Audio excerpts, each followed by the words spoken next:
Chairman sir, start. Yes, sir. Chairman. Yes.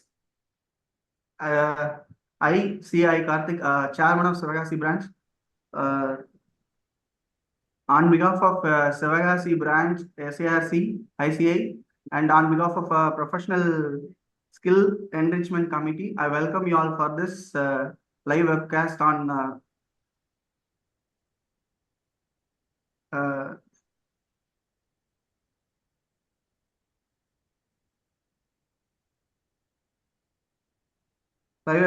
conflict resolution skills for chartered accountants. I also welcome CA Anuj Goyal, the Chairman, Professional Development Skill Enrichment Committee, and CA C. Sri Priya Kumar, Vice Chairman, Professional Enrichment Committee, and other. I welcome CAS Suneswaran sir, Sivagasi branch, and CA C. Balamurugan sir, Senate Council member, Sivagasi branch, and the respected speaker Nagul Arora sir, and CA Sivarupa Ganesh sir,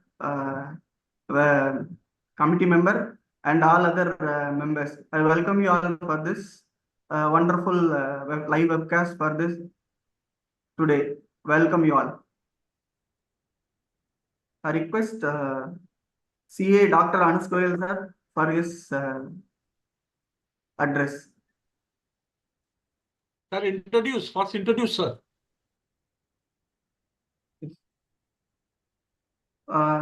Yes, sir.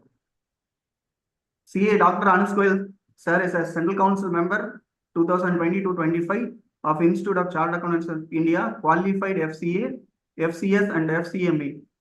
BCom, LLB, PhD, DISA, and DARM. Besides that, he is 6-time Central Council member, ICI, Chairman, Professional Skill Development, Skill Enrichment Committee, ICI, Chairman, Ethical Standards Board, ICI, Convener, Publication and CDS Directorate, ICI, Vice Chairman, Sustainability Reporting Standards Board, Vice Chairman, Taxation Audit Quality Review Board, and member of various non-standing committee of ICI.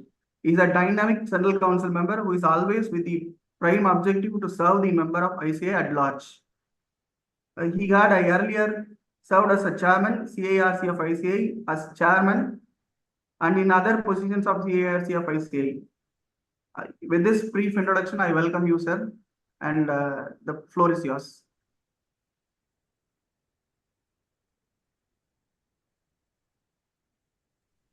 Yeah, thank you very much, our honorable chairman of this very, very important Sivagasi branch, our event enabler. I am really very happy that we are having this professional skill management committee for the first time in the history of the institute. It has been formed, and we are having C. Nakul Arora ji, our honorable resource person, on this very, very important topic for the profession, conflict resolution skills for chartered accountants. I think the chartered accountants are supposed to have these conflict resolution skills so that we can act as a wonderful advisor to the outside world, as well as we can resolve the conflict arising within our own community and within our own office. We are having, of course, our honorable vice chairperson, Sri Priya ji. Sri Priya ji will be joining us very soon, and we are having the presence of our event enablers, CA Karthik ji, CA Suneswaran ji, CASD D. Sivat Rupa Ganesh ji, CA C. Bala Murugan ji from Sivagasi branch of SIRC, and I welcome all our honorable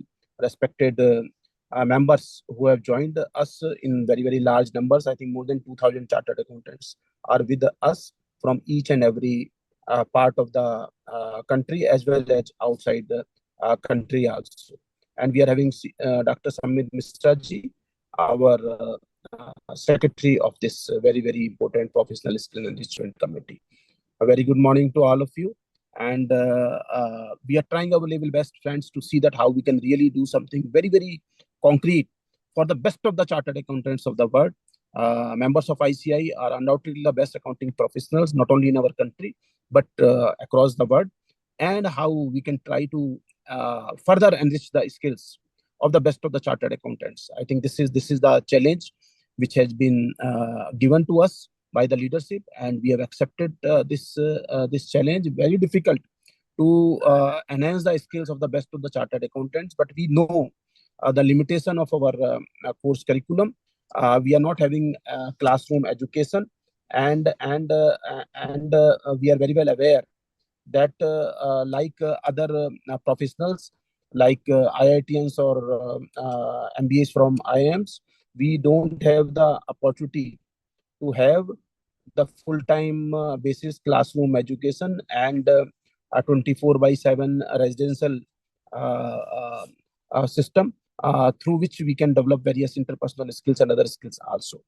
And of course, we are having the entry, which is very, very easy, but exit is difficult.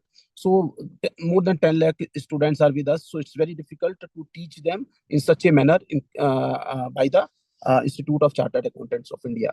So at times it has been felt that the best of the chartered accountants who are having the best of the theoretical skills, they pass the toughest examination of the world. They are having very, very good practical exposure with the articleship which we had 3 years articleship with the chartered accountants. But at times we do feel that there is always scope for the improvement in the interpersonal skills and other soft skills. And I'm quite confident that with the help and support of the resources like Nakul Arora ji, we will be in a position to help out our honorable members of the Institute of Chartered Accountants of India through this professional skill enrichment committee. And friends, as we are very well aware that in today's fast-paced and dynamic work environments, conflicts are bound to arise, whether it's a difference in opinions, clashing personalities, or opposing interests. Conflicts can disrupt productivity, strain relationships, and create a negative atmosphere at workplace and otherwise also. That's where conflict resolution skills come into play. The key is not to fear or try to avoid conflict, but to learn how to resolve it in a very, very healthy way. One of the primary benefits of having conflict resolution skills is the ability to prevent conflicts from escalating into larger, more disruptive issues. By addressing conflicts early on and with fineness, individuals can nip potential problems in the bud and maintain a harmonious work environment. Strong conflict resolution skills also foster open lines of communication, trust, and respect among team members, enhancing overall morale and job satisfaction. And friends, furthermore, possessing these skills enables individuals to navigate challenging conversations and delicate situations with confidence, poise, and empathy. It allows for the development of creative solutions and win-win outcomes, where both parties feel heard and their needs are met. And friends, I'm quite confident that by developing strong conflict resolution skills, you're not only enhancing your ability to navigate conflicts effectively, but also becoming a steward of your own career progression. The value of these skills extends for beyond resolving individual conflicts. They empower you to excel as a professional, a team player, and a leader.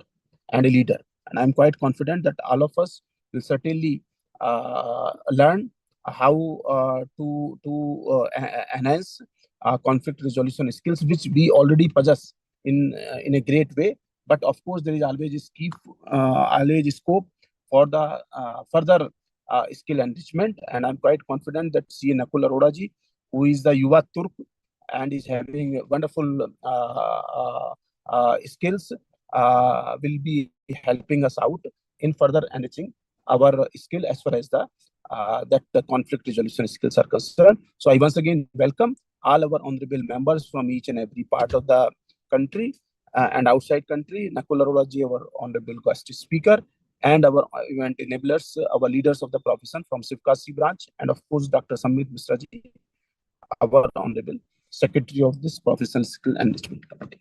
Thank you very much, friends.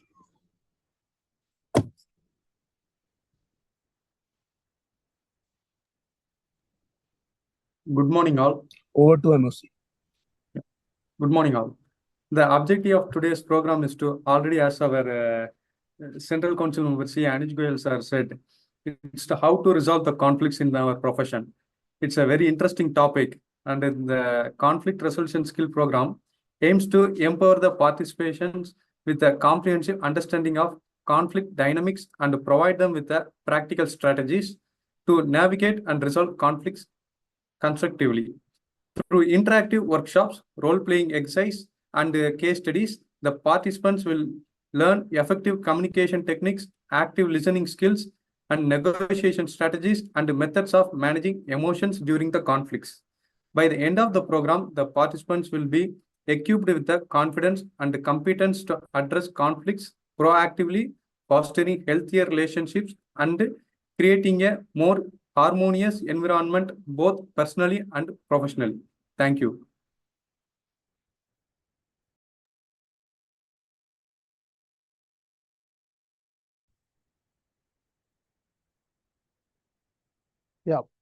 Good morning, one and all. On behalf of ICA and the Professional Skills Enrichment Committee and the Sivagasi branch of ICAI, it's our immense pleasure to introduce our today's speaker. He is a seasoned chartered accountant and dynamics public speaker with 14 years of enriching experience in diverse domains. He is a graduate from Delhi University and alumnus of ICAI. He has conducted various transformative corporate workshops for esteemed organizations such as IBM's, Burger King, Government of India, MSME and Startup, Government of UP for food processing units. He has experience as a personal banker till 2014 and pursued CA course. And after completion of CA in 2017, he started his own practice. And in 2020, he started his firm Aurora Nakul and Associates. He has delivered 250 plus sessions in ICAI in various topics such as code of ethics, intellectual property, taxation, MSME, and soft skills sessions, and 100 plus sessions at corporates in financial wellness, tax planning, women empowerment, and soft skills. So with these few words, it's our immense pleasure to introduce CA Nakul Arora for this wonderful session on conflict resolution. Welcome to you, sir. Thank you.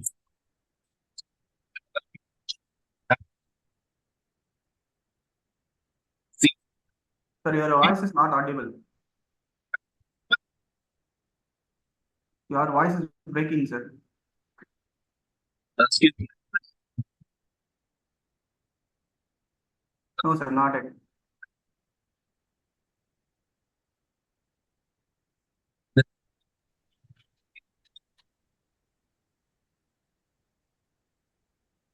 Hello? Hello? Nakul sir, Yes, sir. you are not audible. Yes, sir.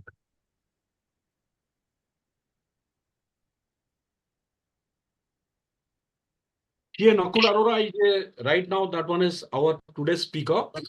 With this, we are inviting our today's speaker to deliver on that one is various aspects of conflict resolution skills for the chartered accountants. With this, we welcome to today's speaker, CA Nakul Arora. I am handing over the session to CA Nakul Arora for further proceeding. Thank you, sir. Am I audible to everybody now? Yeah. Yes, sir. Yes, sir. Thank you.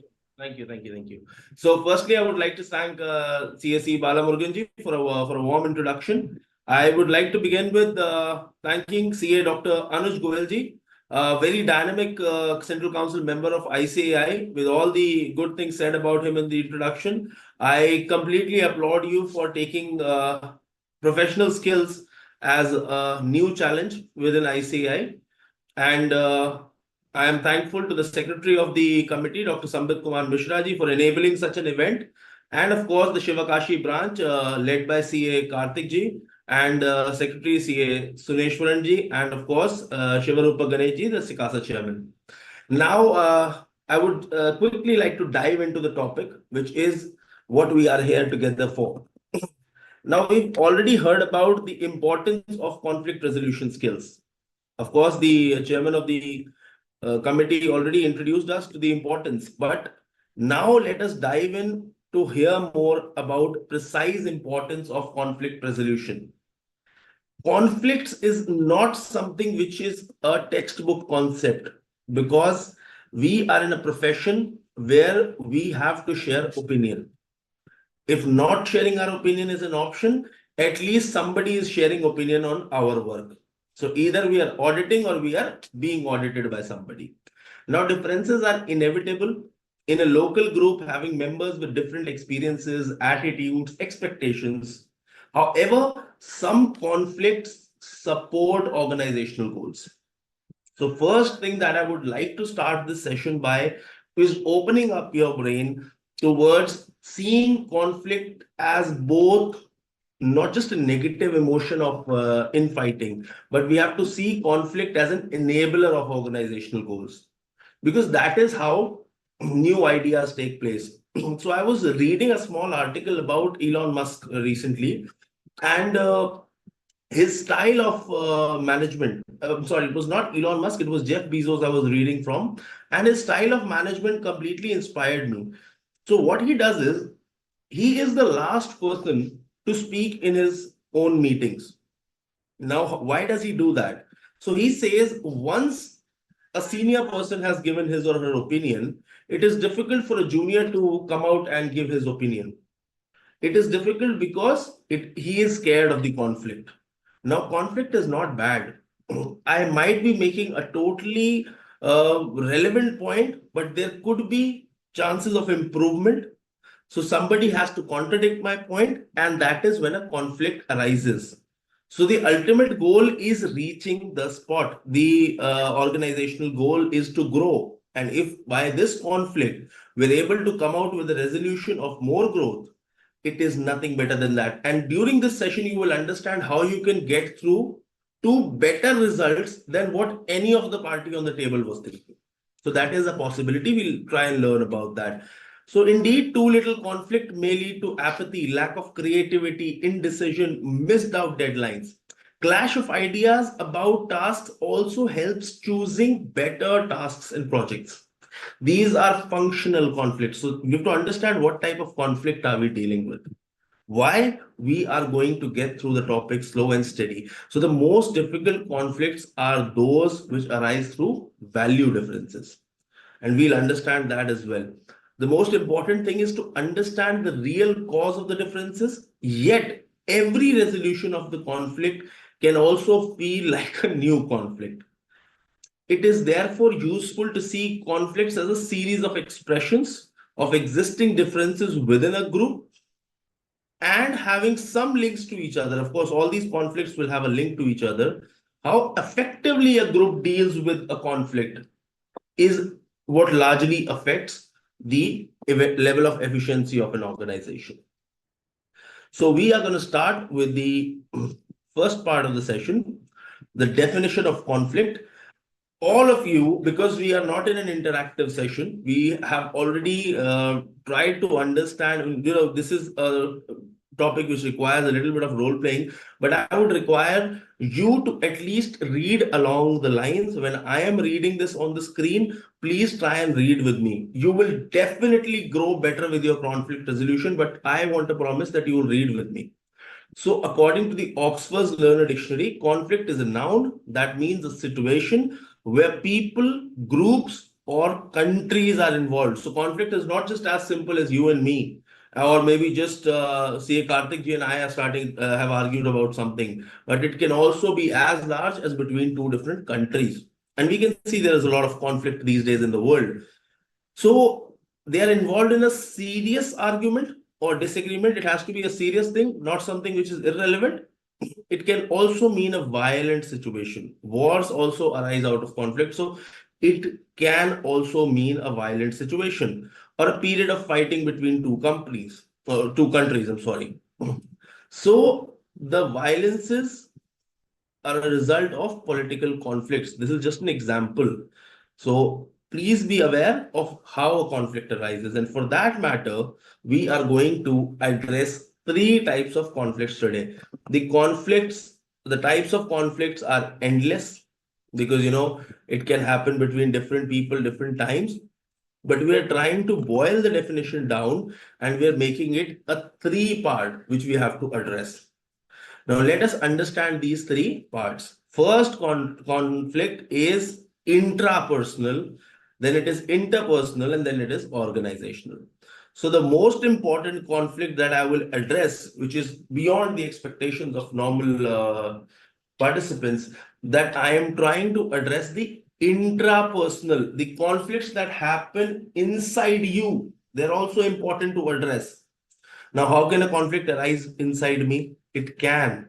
Remember, most of you are chartered accountants listening to me, or any other person also would have at least appeared in one or two important exams in his or her lifespan. Now, if I talk about, just a second, if I talk about such people who have entered one or two examination in their lifespan, do you remember the last day of your preparation? One side of your brain used to say, I should quickly revise the entire syllabus. And the other part used to say, go selective and leave a certain number of concepts. This is a crystal clear example of intrapersonal conflicts. So it is not between two people, not between two organizations, neither it is between two different parties. It is just between you against yourself. So when I tell you about conflict resolution, please try and think that it can also be applied to yourself. Now let's talk about interpersonal. This has to be between two or more persons. So mainly valued conflicts arise which are interpersonal. Two people are fighting over something. Four people have different opinions. There is a groupism going on. You can have two groups inside the organization fighting, which can be called intrapersonal. Then comes organizational conflict. Two different companies having a conflict over any topic is organizational. Now there is international, interstate. We're not going to go towards that because this is conflict resolution for chartered accountants, and we are concerned with these three conflicts. More than that, yes, these apply to most of the examples, but our examples and role plays will be dedicated towards these three concepts is what I'm trying to say. Moving on, let's dive into the topic now. So here's the next part. Importance of addressing conflict in the workplace. People will ask me, why should I learn this? And trust me, if you're sitting inside a session, the most important thing that you have in life is your time, and you are investing that time on this session. So ask that question, that why am I spending time on that? So your time is being spent to learn because it can help create a more positive work environment. And trust me, a more positive work environment can easily boost productivity. Of course, you will have a better retention of staff. And most importantly, the quality of work will automatically increase. So of course, you want that. There will be better communication, and a better communication results in better results. Any day, better results. And of course, the productivity is boosted. So all these three outcomes are related to each other, and they are supporting each other. So they're complementary benefits. It can also help identifying underlying issues. Now I'll take an example, and please try and keep your mind inside the roles that I'm playing. I'm going to play two roles here. So there's the chief financial officer of an organization, and there is the senior vice president of an organization. These are two people. So right side is CFO. This is senior vice president of the same organization. Now the CFO has totally assured himself that his way of leadership, his SOPs and everything is in order. But because there's a conflict between the CFO and the senior vice president, they are going to start conflicting over the assumptions, over the accounting policies and practices. And before even the internal auditor arrives, they would have identified a certain number of underlying issues. And as an organization, it is beneficial for both. Doesn't matter, he is the CFO, he is the senior vice president. Who won this argument will never be a point of, would never be the point which will sustain through the years. But at least before the auditor arrives, they would have identified the underlying issues. And similarly, start replacing the example CFO versus internal auditor. It got identified during the internal audit. The improvements were made. Statutory audit has passed. Statutory auditor and the client have an argument or a conflict. Issues are identified. Improvements are made. Departmental problems are avoided. So this is how, again, this is codependent and complementary benefits, that underlying issues are identified. The areas for improvement are, of course, then identified. Like I told you, underlying issues were identified, then areas of improvements are identified, and it gives systematic challenges, because conflicts will always boil down to certain points. And then the challenges become systematic. And that is how you become a better organization with every passing day. And that's the ultimate target for all of us, most of us at least, if not all. So moving on, we will now understand different styles of conflict. So how the conflicts usually proceed. This is not the end, this is how they are proceeding. Please understand, I am not talking about the end result. I am currently talking about how the conversation usually proceeds. So the conversation usually proceeds in 5 different styles. So first is called avoidance. So you withdraw from the conflicts and you leave it to chance. Like, I'll give you an example. There are 2 people. Let's take cricket as an example. Cricket is what unites us all. 2 cricketers are playing on the pitch, the striker and the non-striker. They have a conflict that X batsman wants to say we should hit and we should start scoring some runs, and Y thinks we should hold our ground. Now, both the batsmen should have a similar mindset while they're in between the middle. Similar means that they should know who is hitting and who is supposed to hold the ground. Maybe one of them thinks that both of them think that I should hit and the other should stay, or vice versa. There is one way of dealing with it by avoiding it. Okay, you do whatever you want to do, I'll do whatever I want to do. We'll support each other with our running between the wickets, but we are leaving this conflict to chance. And I'm not saying it's a bad idea. It can be a wonderful idea in certain situations. Think about it. If they start arguing, the time span that they have is different. Obviously, they have a very small time to deal with the problem there. Over and above that, there is also a challenge which possesses on them, that if they try and convince the other party too much and they are not happy and they're not doing what they really want to do, their brain will be distracted, ultimately resulting in a failure. So it's okay to avoid a certain number of conflicts, right? So that's what I'm trying to convince you. Then, of course, we call accommodation. Usually, if you download the list of common ways of dealing the conflicts within a group, you might be hearing this under the name of harmonizing. All right. So first of all, you just cover up the differences. Like there is a difference of opinion. Let's say one of the panel members, I'm just taking your name as an example, sir. So let's say Sivarupa Ganeshji and I are arguing over a certain issue, that how the session of this day should run. And we are having a different opinion, that I'm not satisfied with the way he chooses to introduce me. He's not satisfied with the way I choose to deliver the session. But let's say we end up by harmonizing and accommodating. Okay, I'll take care of what you are saying. He says, okay, I'll take care of what you are doing. Now, live in front of the audience, he does what he wants to do. I do what I want to do. We shake our hands and we go home happy and with a smile.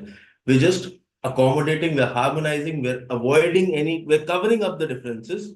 So we are telling that we'll take care of it, but we're doing our thing, what we actually wanted to do, initially. So what we are trying to convince you, what we're trying to tell you, first of all, none of such arguments happened, and Sivarupa Ganesh didn't even introduce me. So don't try and see that I am trying to tell you a situation that happened. But this is just a way of expressing. In avoiding, you actually avoid discussing further. That's a different way of dealing. In harmonizing, you try and calm down the situation. You claim the things to be fine, but actually you're just covering up small differences, and everybody is trying to play his part, trying to make sure that the things are being done in his way. Now let's come to competition. Almost every video of every influencer you will see on YouTube, Instagram, or anywhere, they will say this is the worst way to have a conflict resolution. This is the worst way to have a discussion, competitiveness. I say otherwise. Trust me, I say otherwise, because we are not talking about two equally established and two common goal people. If it's an auditor and an auditee, and the issue is important, so the competitiveness comes where the issues are very important. So you identified a material misstatement in the financials, okay? In the books of accounts, there's a material misstatement. You choose to report it. There is a conflict from the other side that they choose that no, this should not come in because it was not the fault of us. It was the fault of the previous people, and we will be blamed for it and we lose our jobs. So they have an important objective because they think that this is not their mistake and somebody else did these tasks and we will have to pay for that. So instead, as an auditor, you cannot say that you don't understand. We understand this issue that you are not at fault, but you'll have to pay for this. But isn't reporting the right things in the audit report our job, and it is of utmost important. So being competitive at this point, both of you having a competitive argument is not bad. This is the right thing to do, because if the issue is important, you will choose to be competitive. If the issue is somewhat adjustable, we can think of other ways. But in case of important issues which matter a lot, competitive conflict resolution is the best way to address a conflict. Moving on. Now let's talk about compromise. Whenever I read the word compromise, I remember the fights we used to have in college compounds, and at the end we used to compromise. But honestly, this is not very different. So life has not changed a lot since I ended school. So the compromise is like bargaining. So negotiating to arrive at a compromise, bargaining for gains for both parties, because they are extremely different. So you cannot accommodate the changes. Let's say the difference of opinion is between the topic of discussion, and the difference of opinion is between two senior parties, the chairman and the vice chairman. For example, there are senior authorities, they cannot avoid, they cannot accommodate, they cannot just start saying that it's okay because it's important to them. But the respect of the other person, the relation is also important. So you choose to compromise. Okay, you ask me 5 things, I'll do 3 or 2 of them. I'm sorry, I did 3 or 2 of them. I asked you 5 things, you do 3 or 2 of them, whatever you can offer. So we had a compromise. The 10 things that we did, you did 2 from my point of view and I did 2 from your point of view. So 5 were my choice, 5 were your choice, and we both had a compromise of issues. In the real world, the conflicts are not this easy. I'm telling you once again, because of course you will believe that it's not that simple. You will ask me that it is not that simple, 5-2 ratio. But sir, I am trying, sir or madam, I'm just trying to explain the issue. But you have to choose compromises that you can negotiate your choices by giving something away. So something is given to you, something is taken by me. This is called compromise. Instead of accommodation, where you both do your thing, but you say, oh, we're so happy. Avoidance, we both do our things and we don't acknowledge anything. Competition, I want my things. It's either my way or the highway. And that is not a bad style. It's a good style at the end of the day. Moving on, now let's talk about collaboration. Collaboration, it's a very simple way. That's confronting the differences, resolving them on a collaborative basis. So we understand the differences. We both have an on-table discussion. We say, it's okay, this is how we are planning to do things. This is how you want things to be done. So let's find a way in the middle and let's draw a resolution.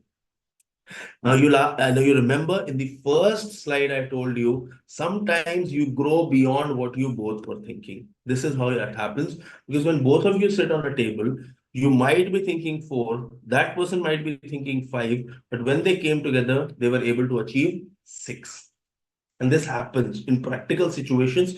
If you deal with issues that are utmost importance to an organization, you know this is not an hypothetical example. This actually happens. So I hope this slide is clear to you. So I can move further with the discussion. So let's go on. What and when?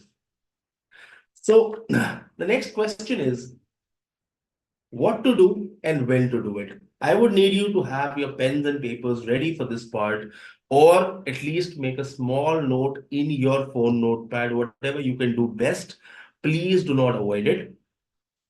It's the most important thing to do, to recognize what and when, what conflict style is to be approached with, and when a certain style of conflict resolution has to be achieved.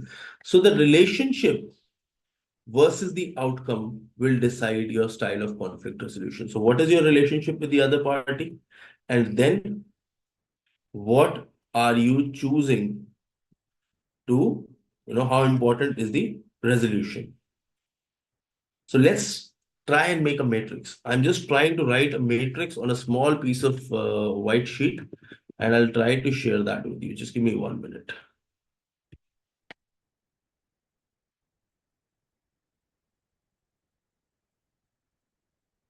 Second. I'm just changing my shared slide. You'll see another slide for 2 minutes. So if anybody of you is interested in making notes, please try and cover these up. Just a second. There we go. So the situation is very clear that your consideration, the issue importance, the relationships importance, relative power, and time constraints. So this is how you choose your conflict. You can take a screenshot of this, or I will share it with Sambhaji and he'll share it with the participants if they want it further. But this is how you choose your conflict resolution style. And let me just get back to the original approach. I hope you all have taken a screenshot. I'll give you another minute so that you can take the shots of the screen if you really want to. Moving on.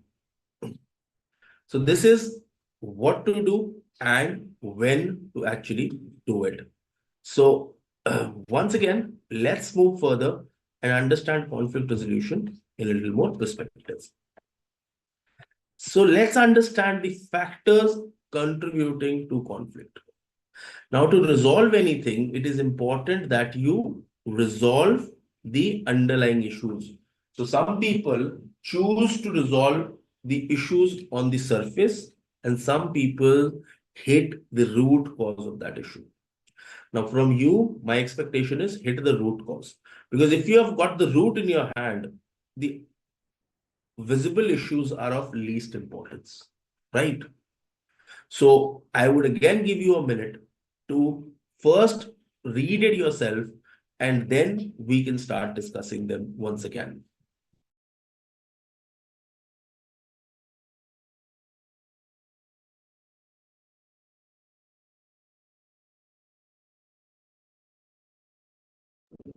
So I believe you have made a note, you've just read them. Now I'll start addressing them point to point.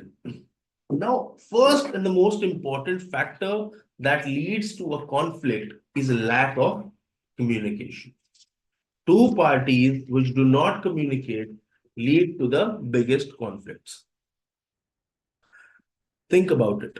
Do you remember any of your friends back in school who had a tainted relationship with their parents, who did not get along with their parents very well? Now I'm taking a movie reference here. I did not appreciate, I'm not really, telling you it was a good or a bad movie, but it was a movie and I had a few opinions on that. So the conflict that, there was a recent movie release called Animal, and a lot of people saw that movie. The conflict between the father and the son arised from the lack of communication between the father and son.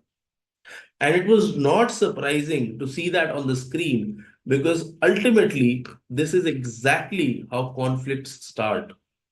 And I have seen organizations, they are really promoting work from home, right? Are they or are they not? Now, what is the biggest problem with work from home? When we go to the office, I've worked for corporates for like good 4 years initially in my career. The ultimate discussions were happening outside the office, right outside the office, where we used to have our tea and a little break.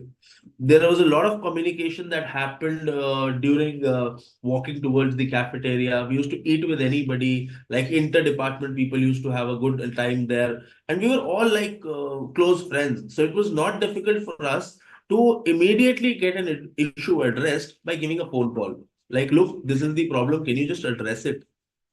And trust me, there was a lot of cultural differences in the organization. It was a big company I used to work for. So there was a lot of people from different countries, different parts of the country, India as well. There was different people from different parts. There was no cultural differences in the first month of the person in the company. So once the month passed in the organization, there was no cultural difference because we all used to meet so much, we used to talk so much that at the end of the day, we never felt that we're different. We were all united by a brand that we were working for. Now, what was this? This was the heights of good communication, and that is why I'm saying good or maybe the quantity of communication. So, I'm trying to address the quantity of communication is very important. I'll repeat myself. So, because you are going to the office, you are discussing not just when you have to discuss, but you're having a lot of personal time. And that personal time is leading to a good amount of discussions, and a good communication chain is always maintained in your office. Now, this is an important message for people who are in leadership roles in corporates, people who avoid going to offices, people who manage their own offices, and CA firms. The big problem which was there with CA firms 10, 15 years ago in some parts of the country, and other parts are going fine. But now I see a lot of CA firms are arranging those, outings, residentials, trips. ICI, encourages a lot of RRCs, residential refresher courses. Why do we do that? Because it increases the communication. Communication increases collaboration, and collaboration leads to a great growth for individuals. So moving on, communication lack can lead to a lot of conflicts. Now, let me tell you in a perfect example. Like in an organization which is completely work from home based, they're not working from office at all. And suddenly the two people who are having an argument that an issue was of importance, but you could not really mark the mail as important as it was supposed to be. How? Because there's a practice, no? We mark every mail as important, or some people don't mark mails as important ever. So you can never ever understand what mail is important and what is not. So this is lack of communication, because if you were already in touch, you had a lot of communication between you people, you would have been able to address this issue quicker and a conflict would not have arisen. Initially, the issue would have been addressed. Moving on. This is the most common and the most catastrophic conflicts that you will ever have or anybody will have around you. There are differences in values, goals, and perspectives. Why are these three things in the same sentence? There's a very important reason of that. Imagine there are 5 people in a firm, 5 different partners in a CA firm. I'm just going to tell you the values of these 5 people and their goals and perspectives. The reason I'm not taking age, names, or anything is because you might think that I'm talking about some cultural perspective, some age perspective. No, everybody could have different values. A very old person can have a hunger for money, and a very young person can be very highly moral, has high moral values and has high principles. So I'm talking about the 5 people and their most important value. So the person A, B, C, D, E, and F. So CA is actually a person who puts the professionalism at top. For him, professionalism is the key of having a good CA practice. For Mr. B, the number of clients is a problem issue. He says number of clients are more, that means we are doing a good practice. For Mr. C, the issue can be the quality of work. So he's not about professionalism. He says you can be friends, you can hang around with them, have a cup of tea in the evening and maybe something else later that night, but the quality of work should come out by hook or by crook. D just wants to avoid every problem. So he wants to avoid problems. E is very common. He thinks money is the king. So if you are making better money than the other organization, you are more successful as a firm. And F, of course, talks about the quality of clients. Where is it different from B? B was talking about number of clients. C was talking about quality of work. And D is about quality or the brand values you're working for. Now, this difference in value, because their values are different, so their goals are different. Of course, because B will always want more and more clients. Whereas F would say, no, we don't want number, we want quality of clients. And he would say, just show me the money, which is giving us more money. So the goals have come different. So when their goals are different, their perspective is automatically very distinct from each other. Now, this difference of perspective is going to lead to a huge conflict every time a client is coming into onboarding. Every time you are trying to, decide what fees has to be charged. Every time a professional assignment is being taken up or has been let down, there will be a huge conflict here. Why is it important to understand the factors? Because these factors will tell you how to argue. This is the last table that you made, or you take a screenshot of that. This is the beginning of it. You will understand the importance of an issue and the relationship and how the argument has to be done, how the conflict has to be managed. First, understand why conflict is happening. Even when you go to a doctor, what does he do? He starts with diagnosis and then the treatment. You can never start a treatment without diagnosing. The first diagnose what is coming up. Now let's talk about limited resources. This is one of my favorite concepts, because if everything is unlimited, nobody will ever have a conflict. So let's say these 6 people, the 6 people firm, let's call it the Apex Chartered Accountants. These 6 chartered accountants will have a problem because of limited resources. So when I'm saying client onboarding or staff hiring or getting the assignment done, why will they ever have an argument? Because you can easily have professionalism. You can have high number of clients that will include quality clients. We can do quality work with our staff. We can avoid problems and still make a lot of money because the resources will be limited. The problem is the resources are limited. So you want professionalism, but we cannot, we don't have enough money to pay salaries that all our staff is highly professional. We'll have to have a mix of it.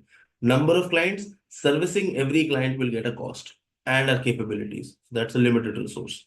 Quality of work, again, the staff quality will get quality of work. We cannot hire the best staff for everything. We cannot always have best relationships everywhere. Moving on, avoiding problems.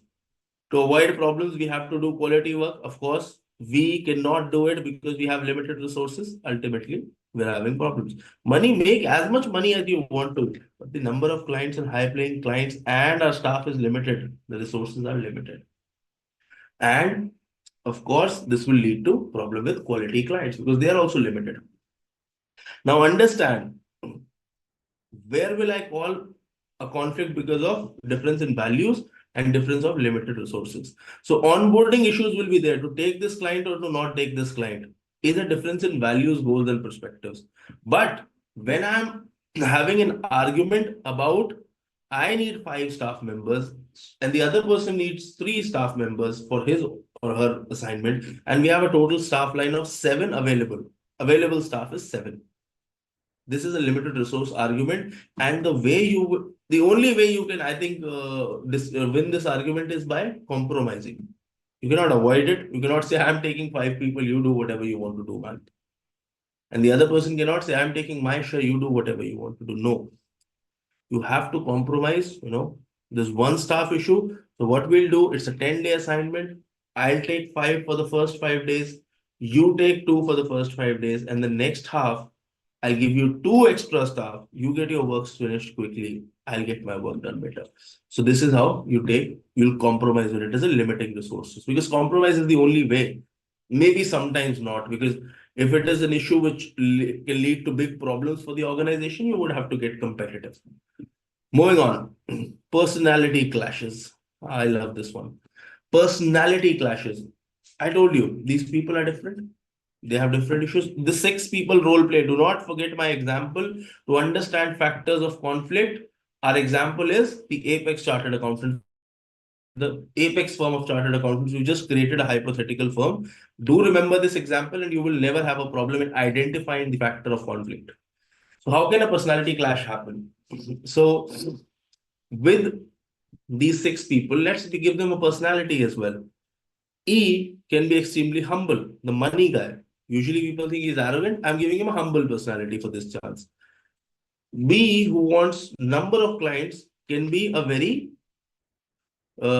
submissive fellow. He'll say yes to everything because he wants number of clients. The A, which is the professionalism guy, can be very arrogant. Somebody can be egoistic.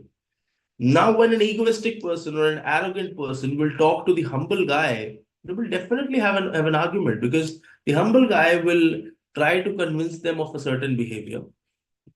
The egoistic guy will not be able to take that behavior, and you will have problems. Now, when there is personality clashes, we just refer that is how he talks to certain clients of that high an importance. Let's take an example in a better way.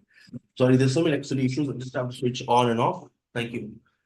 So let's say A, who is a little arrogant, and E, who's very humble, is having an argument over a behavior with one client who is a permanent client, and he would not go because of the behavior. He's been working with A for 10 years. Last 10 years, he knows A like the back of his hand. So will this be of importance that how A talks to him? Because he's already working with him, he knows his behavior. So why do we have to have an argument because there's a personality clash? Because it's okay. They know each other from a lot of time and they can handle each other's behaviors. So in this case, we can actually choose to, I'm sorry, I cannot get answers in chat and everything, and I have a habit of, asking questions. I'm so sorry. So in this case, we can easily choose to resolve this conflict by avoiding. Or maybe harmonizing, but no, avoiding is the best way, I think, in this case.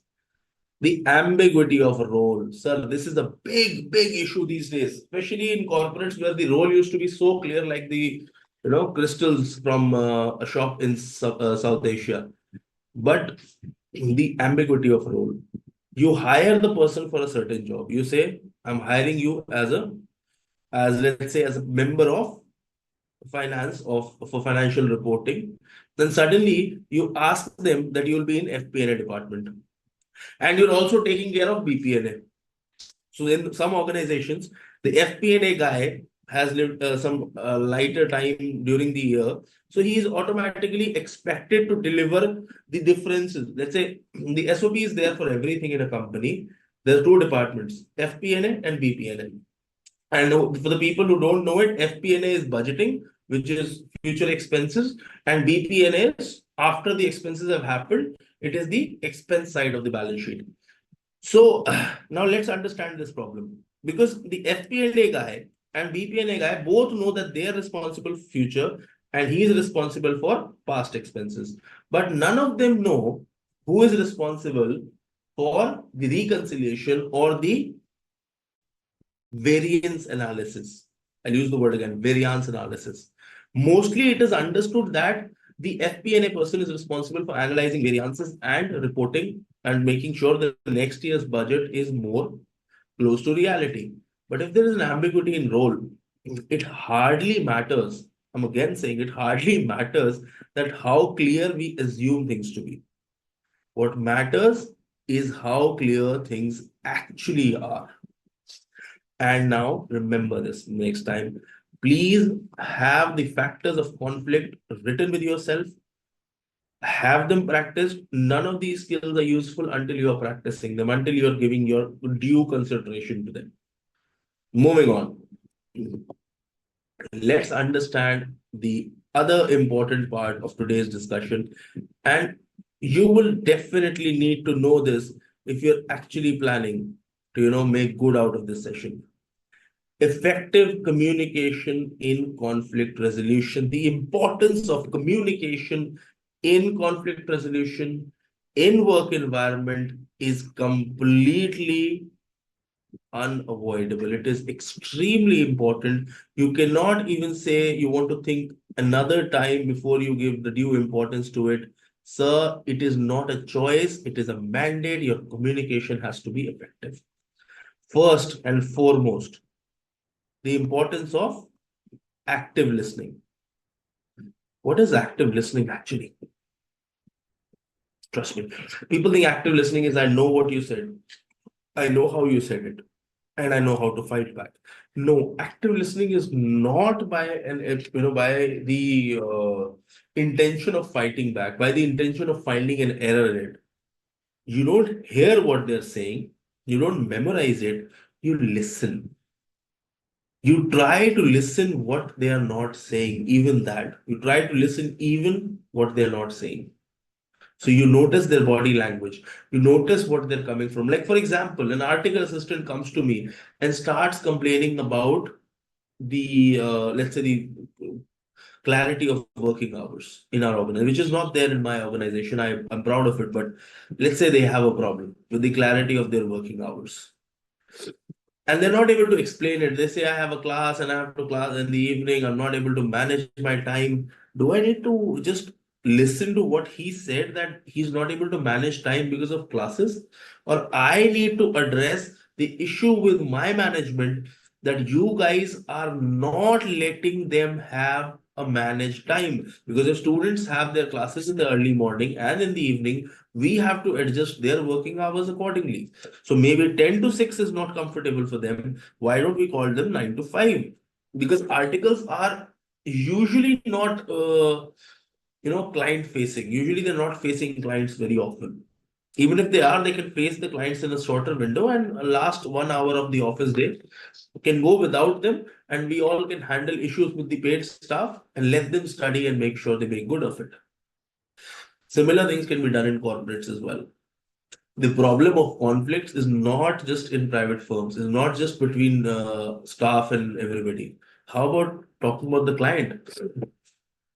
Everybody, all the practicing CAs in the audience. If you agree with me, just sit there and give a thumbs up to the screen. I don't know, I'm not going to be able to see it, but it'll be good that how many people raise their thumbs. In the past 5 years that I have done consultation, around 200 queries have come from people who wanted to start a business. Remember the number, 200 people have come to me with an intention to start a business. And I've made this data because it is interesting.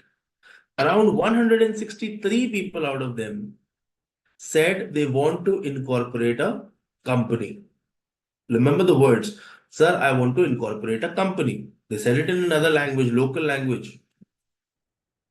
And out of 163, approximately 50 odd of them did not have money as a problem.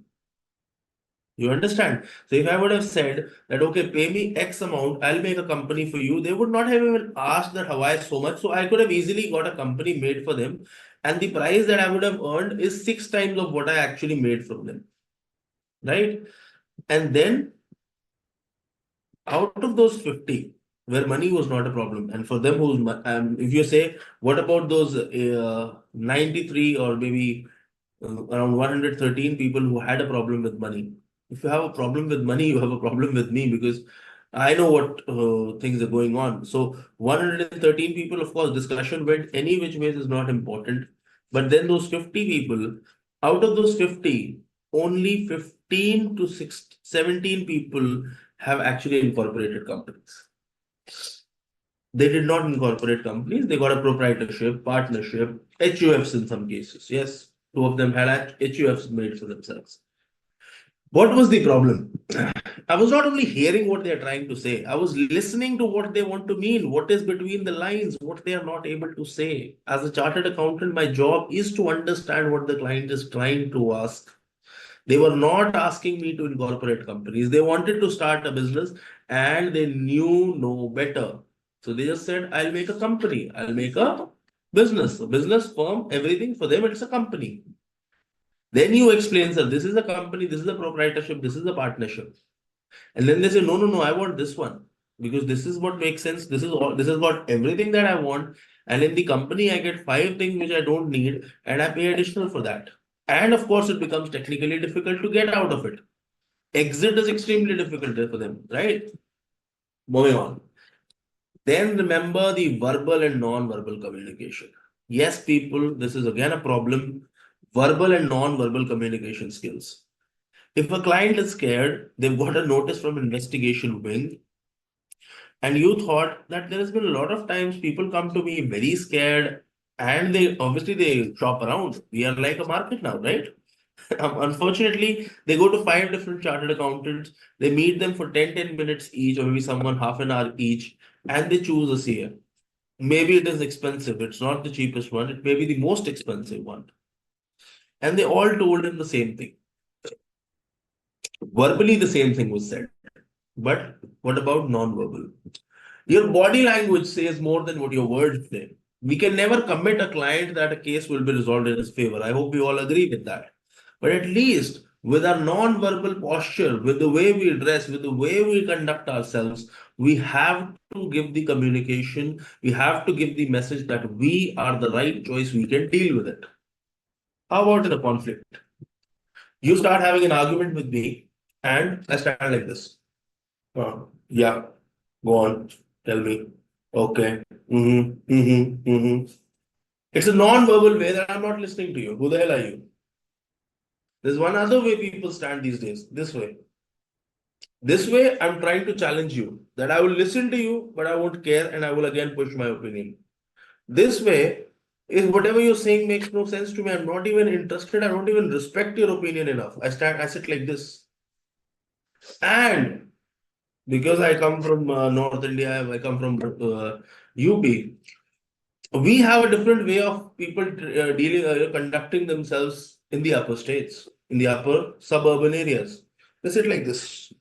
So they'll sit like this, they'll be putting something in their teeth, they'll be putting something in their ear, and they'll be talking. Do you think somebody thinks you are interested in their opinion? You're actually respecting them for who they are? No, they don't. And trust me, your self-care has to be done personally. If you want to clean your teeth or your ear, do that at your personal time. Especially when you're having a conflict, because when it becomes a habit to sit like this, or to keep on scratching your belly or maybe scratching your arms all the time, you'll never be able to realize when you're doing it subconsciously. And in times of conflicts, this will become a problem. Non-verbal communication, 3 tips, 3 pro tips. Okay, let me say. And my writing is bad, but my points are good. Okay, please try and bear with me for the writing. First thing is eye contact. You should have an eye contact which is not intimidating, right? You cannot look like this. You see my eyes from the screen? I'll try to come closer. I'm looking at you like this. This is a little intimidating, right? The eyes should not be of a different message, especially when you're looking at a woman. There's a way to look at people. There's a way to make an eye contact. The eye contact is important, especially in cases of conflict. Second, your posture. Your posture is of importance. Sir, if I am sitting in a laid back attitude, I'm trying to take your class and I'm saying, do this, do that, this is how you do it, this is how it is done.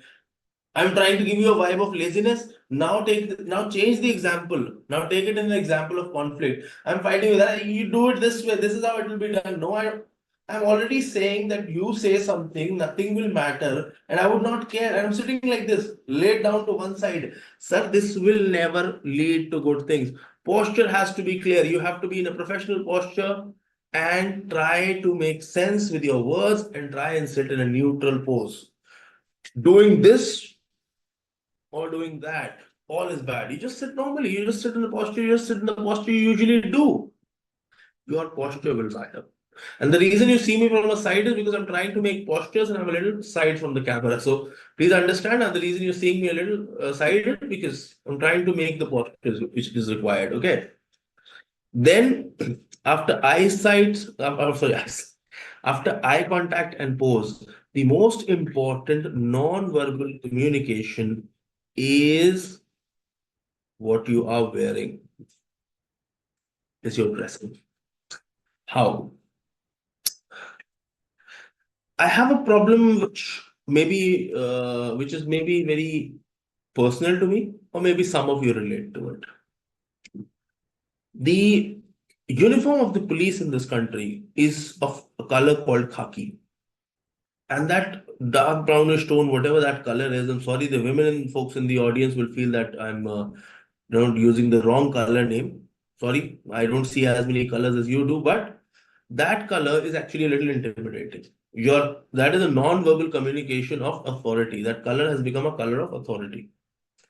So even the home guard sitting in that color seems to be a little intimidating. So he's non-verbally communicated that you don't have an argument with a person wearing that color, right?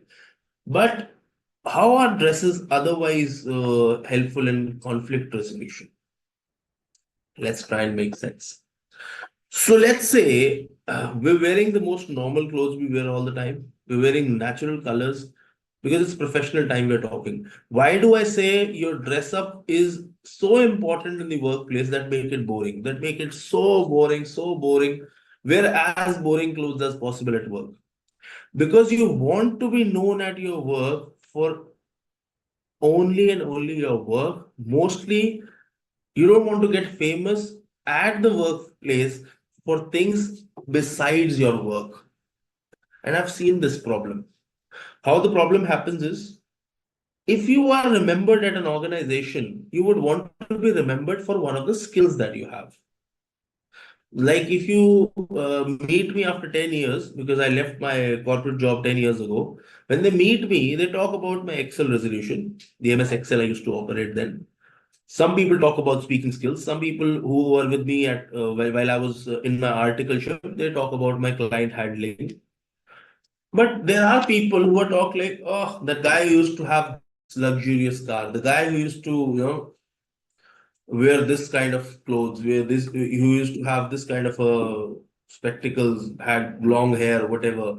Sir, my simple point is, because if you have something outstanding, which is not very common, it will lead to the conflict resolution to very rough path. Trust me, because when you are looking different, people are not thinking you as to be one of them. They have to feel like you're one of them, and only then you can start getting a resolution. But in some cases, you have to look totally above. Your authority has to speak, and it has to speak from your clothes, from your eyes, and your posture. All right. Try and rephrase and paraphrase, summarize. Paraphrasing is important. So, like if you said something, like you said, okay, so do you think active listening is important? So somebody said that active listening is important, and you just said, oh, active listening is important. That is not the right way to summarize. That is actually called mocking somebody. You're not there to mock them, right? We'll rather say, we'll rephrase the things. So I've said everything, and you just end up by saying, now I understand, sir, that we need to communicate well if we have to resolve conflicts, right? That's exactly what you meant. Listening very clearly, right? Making the right eye contact, pose is important. And of course, dress naturally. Don't be too good, don't look too bad. Dress naturally, and then you'll be good mix. And that is how we'll resolve conflicts. I'll have an assurance that you've listened to. Similarly, go back and remember that when you were the most angry in your life, trust me, do this right now after the session. Whenever you were the most angry in your life, you were actually having a small feeling that nobody is listening to you. Nobody is trying to understand what you're saying. And trust me, that is exactly where, if some person out of the crowd would have paraphrased, would have summarized what you have said, you would have had the satisfaction is that at least people have heard me, people have listened to me. Right? When we say anything about the organization, they say there's no I in the team, they say we. But if you're talking about feelings, make it I. That I believe that you should not, be very aggressive with the client. You should not be very strict with the staff. I believe that. So because you don't have to give an opinion on behalf of the entire organization or 5 people or a group because it feels intimidating. Now I'll get more defensive. Better use I statements when it is about feelings. Let's move on.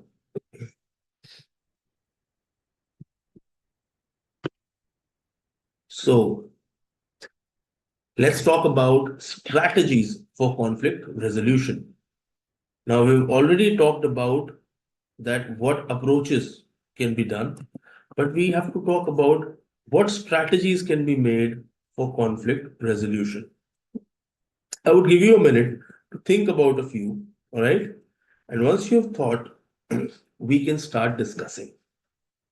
Okay, so I would just start in a minute. There are 5 styles, okay? But then we would want you to think and give it a thought, and then we'll move on to the solutions. So I'll move on now. These are the 5 approaches. Now I have tried to change the names a little, but they are actually the same ones. First one is actually called the win-win approach. The win-win approach. They're both set. Okay, let's if you can write it down somewhere, it will be nothing better than that, but try and make a note, something or the other, because it's not going to be serving a purpose if you cannot give it a thought once after the session. And you have to practice these skills. You have to practice them for months, years before you make any sense out of these sessions. So rather, it is better you make a small amount of notes, just enough to remember, small enough to remember, and not big who are small enough to remember and large enough to make sense. That's all I can say. Moving on. So what is a win-win situation?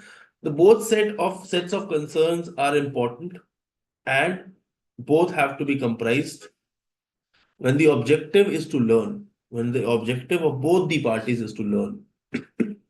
They can have the objective of merging the insights from people with different perspectives. You are ready to respect and merge their perspectives.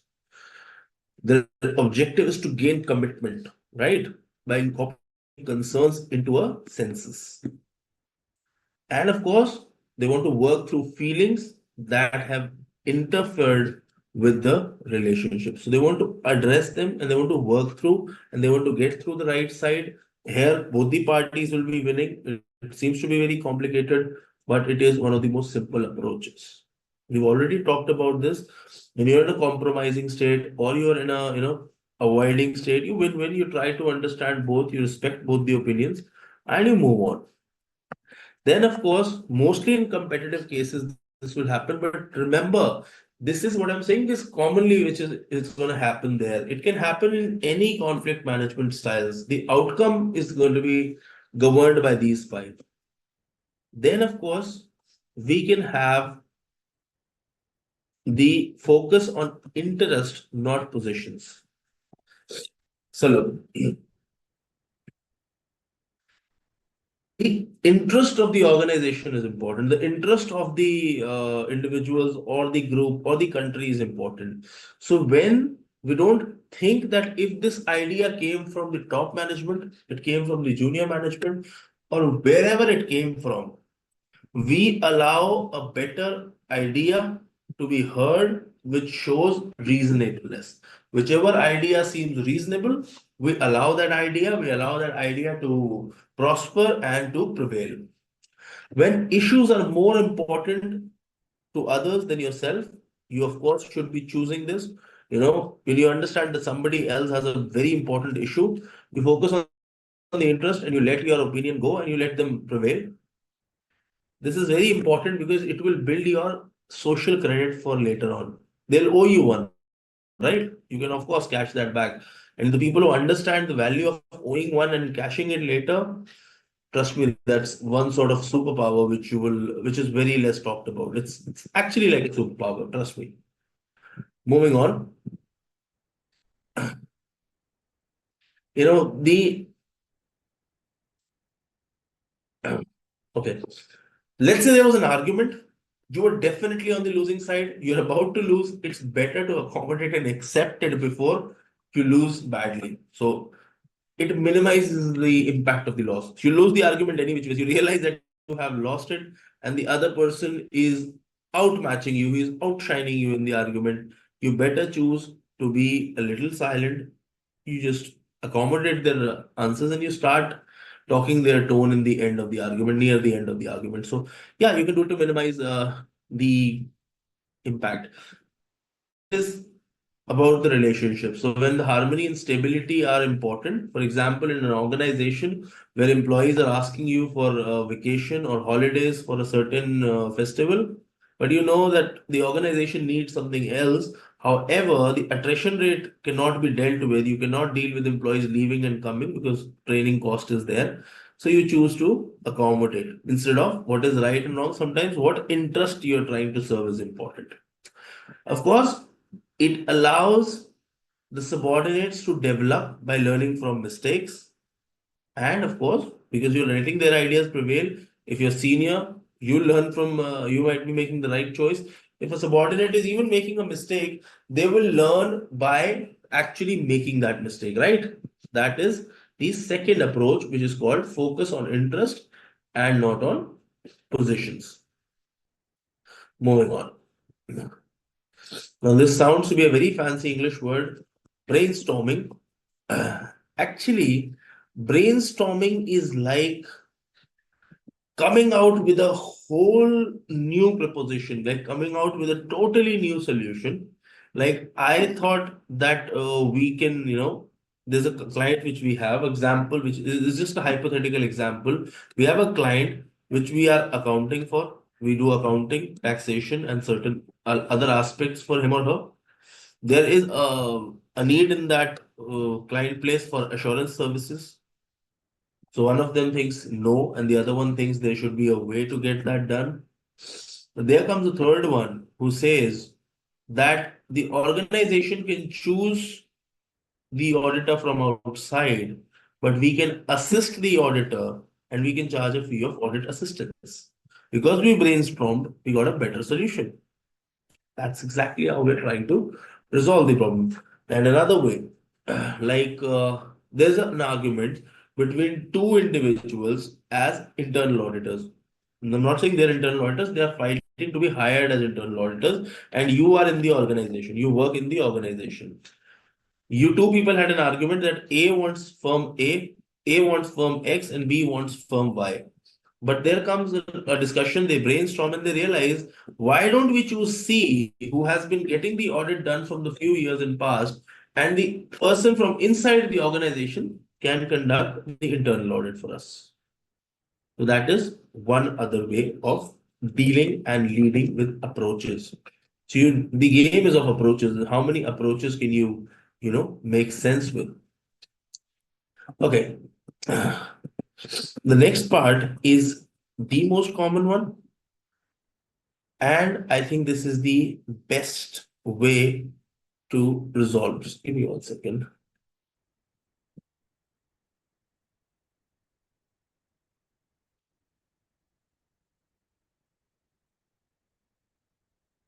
Wait a second, please. I think there was a problem with the sharing.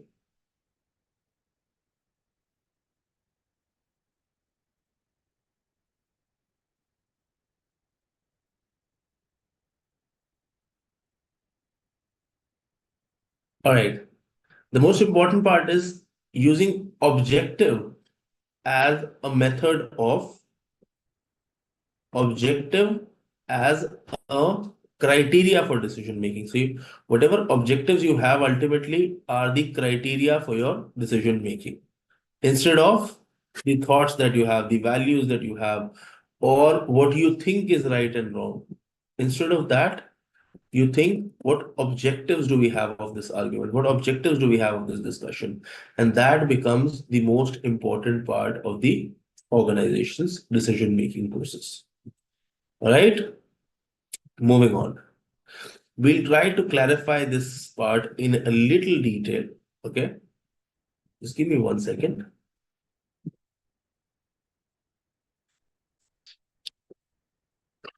I just wanted to look at the time and I want to make sure that we are done in the right time so that you can have the time for your Q&A as well. Okay. When I said make objective as the criteria for your decision making, when quick, decisive action is vital, of course, and where on important issues where unpopular action needs to be implemented.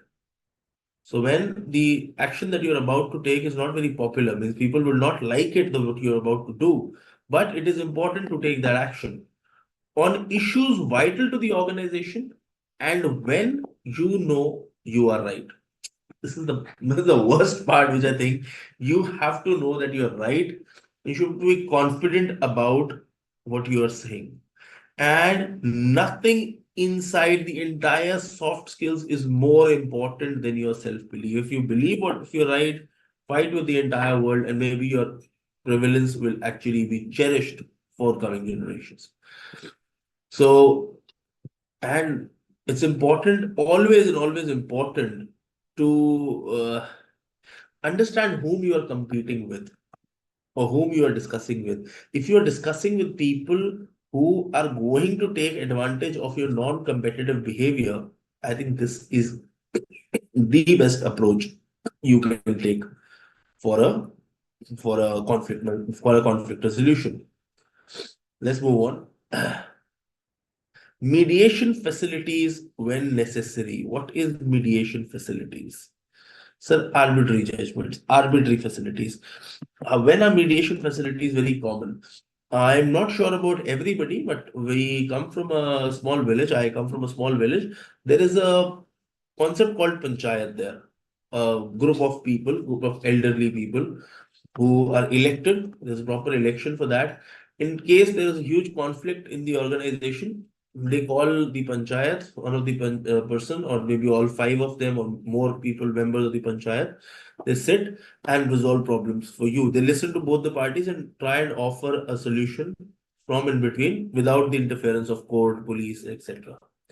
Similarly, in organizations, let's say 2 vice presidents of 2 different departments, VP1 and VP2. Let's say vice president who takes care of taxation and the vice president who takes care of revenues. They're having an argument over a certain issue.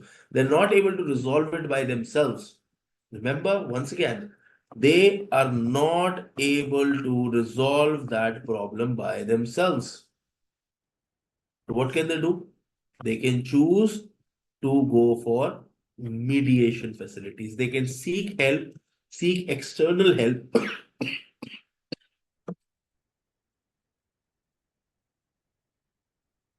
External help does not mean person from outside the organization. External means person outside the argument. Because what he or she will do, they will bring in a fresh perspective. And that fresh perspective will help us resolve the issue better. Exactly my point so far. I hope this has been understood. We are now moving towards the last part of the session, and then we'll summarize it, and then I'll open the floor for questions. Moving on. It is about building resilience in conflict situations. How to be resilient? These situations are going to happen. Let's be very clear. Anybody who thinks conflicts are avoidable has probably not worked for longer than a month, because conflicts are very common.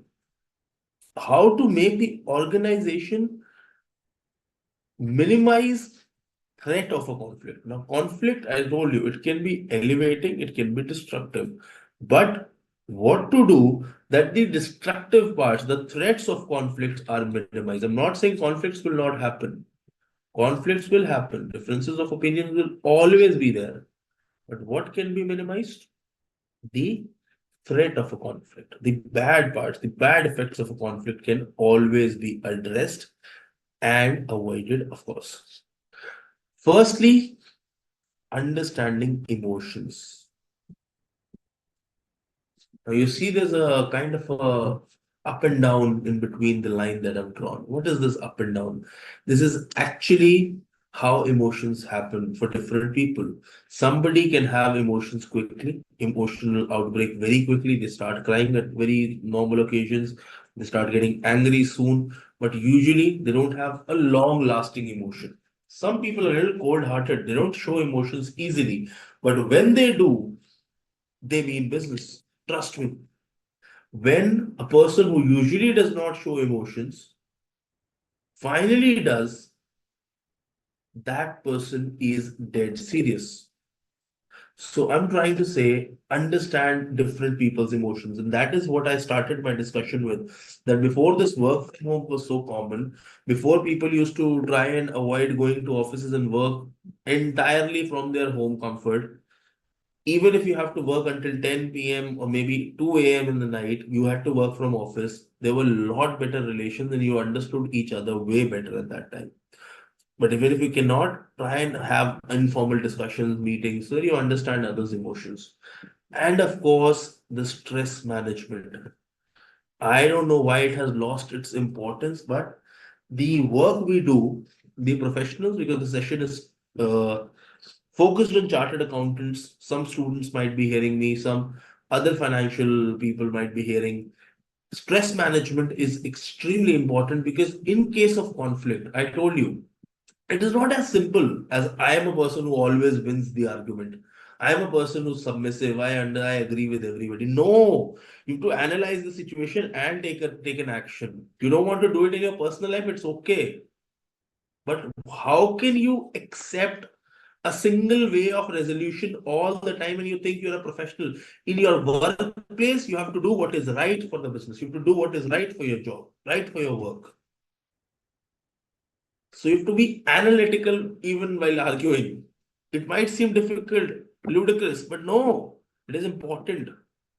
You have to resolve issues, conflicts, not for your personal peace of mind, but also for better results in the end.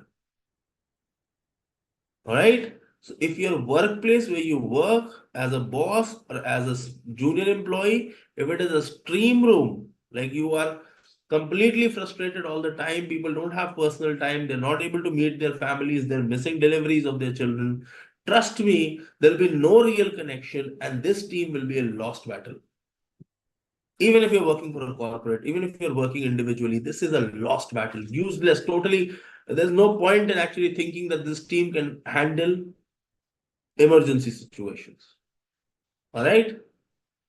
Please focus on this part of your goals. Focus on this part of your conflict resolution. Whatever workplace you work with, wherever you are, try and make it as healthy as possible, as you know, as understanding as possible. Let people make real connections. It will be helpful for your organization. If you're a leader, let the relations and the closeness in the team prevail.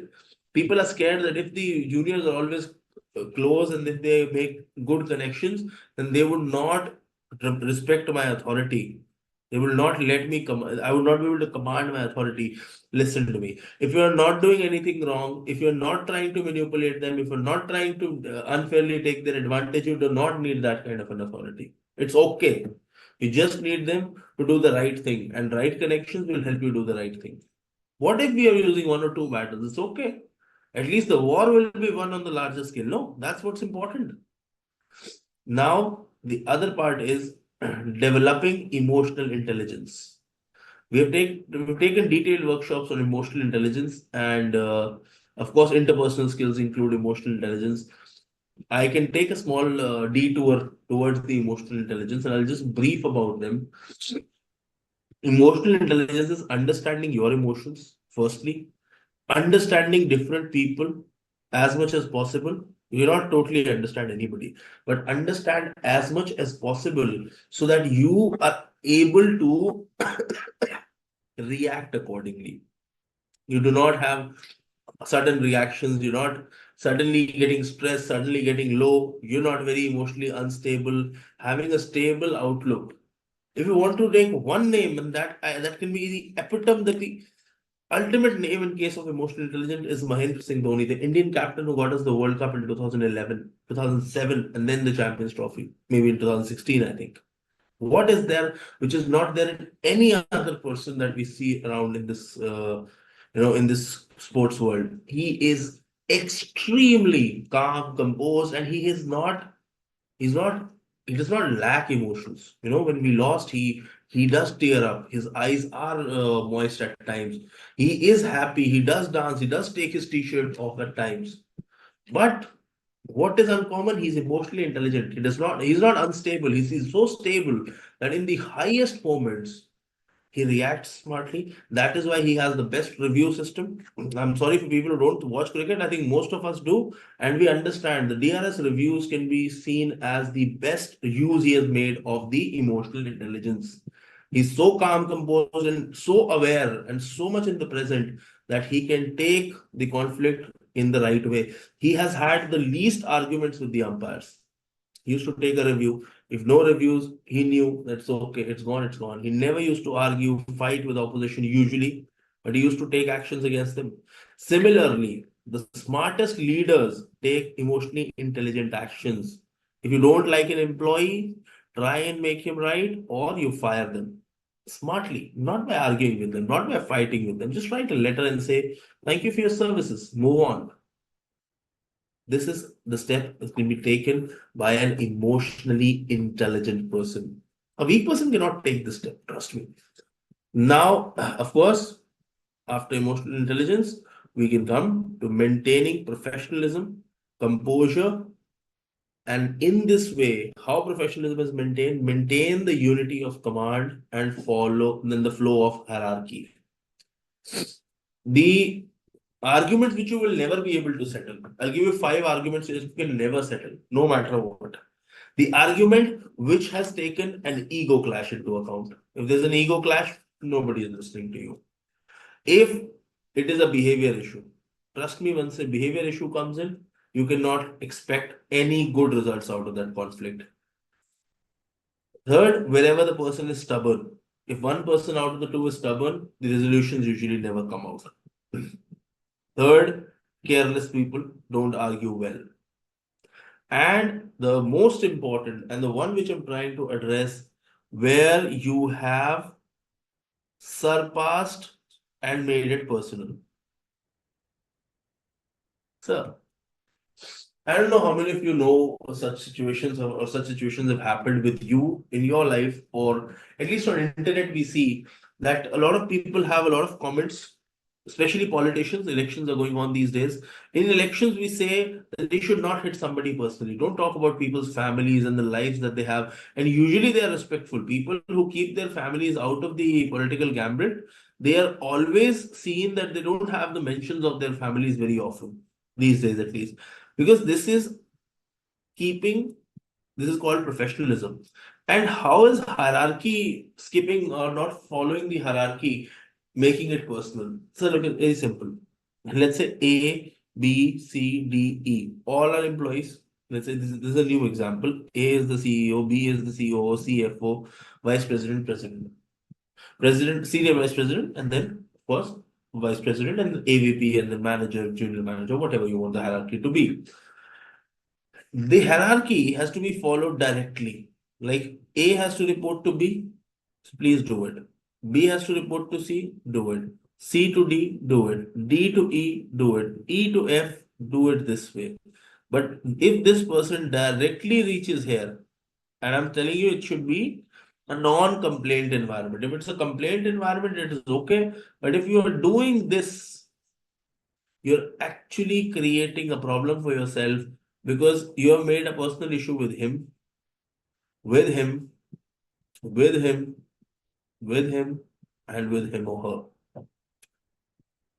Trust me, unity of command not being followed, you're trying to surpass the head of your seniors, and they will have a problem with that. Now let me tell you another problem. Even this is not correct. Even if the topmost person tries to have instructions to the junior most person, in a very important scenario, the same number of people you have offended once again. You made it personal with them. You are not trusting them enough to let them choose for themselves, to let them do their job, and you are trying to do their job, And trust me, there's a very fancy word people use these days, and I love what words the young generation, Gen Z, is using. It's called, I'm telling you, it's a very scary word. I never knew it is so important to people, but they call it micromanagement. So if you're trying to micromanage people, they don't like it somehow. And this is actually wrong. I mean, the name is new and maybe the concept is pretty new as well, because where I had my articleship from, we were always told what to do and we had to choose how to do it. But then a few of my friends said that there happens in organizations that they try to manage even the steps you take, even the formats you use. So this micromanagement can be very irritating. I never had to experience it, thank God. But people who have to, I can feel your pain, because yeah, if somebody tries to micromanage everything that I do, it's not possible. Like, for example, today's session, let's take this as an example. The honorable chairman of the committee, let's say Dr. Anuj Goel, calls me up and asks me about every slide, and he has a comment about everything I'm doing. It is not easy for me. But he'll follow the hierarchy. He'll let somebody observe the slides if it is required. And if some error has to be corrected, he'll have the right command for me.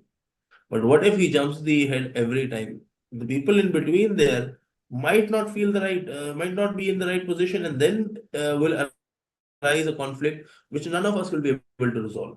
So this is called maintaining professionalism and composure. Now, finally, it's that moment of the session where we summarized the key learnings. What skills have we acquired?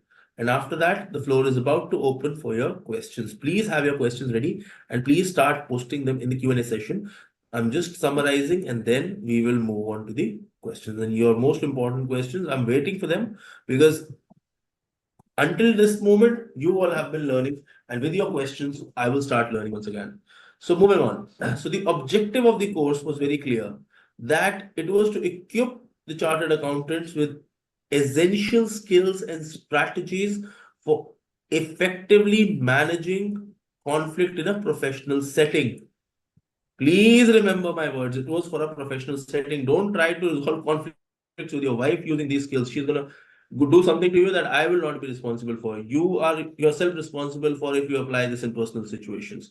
This is a professional way of dealing with conflicts, and personal conflicts are not handled in this way. Okay, because you don't be so skilled when you're doing things at your home.